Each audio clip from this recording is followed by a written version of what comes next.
কে কে ওখানে?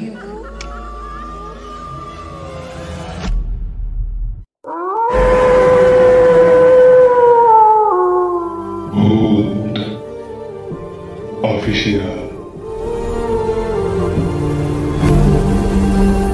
আসসালামু আলাইকুম। আমি ফরহাদ। দেশ এবং দেশের বাইরে থেকে এই মুহূর্তে যারা আমাদেরকে শুনতে পাচ্ছেন, আপনাদের সবাইকে ভূত অফিসিয়াল থেকে স্বাগত।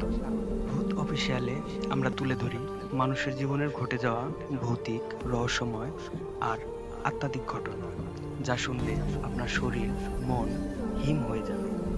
তাই আপনি যদি চান আপনার জীবনের কোনো ভৌতিক বা আত্মাধিক অভিজ্ঞতা আমরা প্রকাশ করি, তাহলে আমাদের ইমেল অ্যাড্রেসে যোগাযোগ করুন।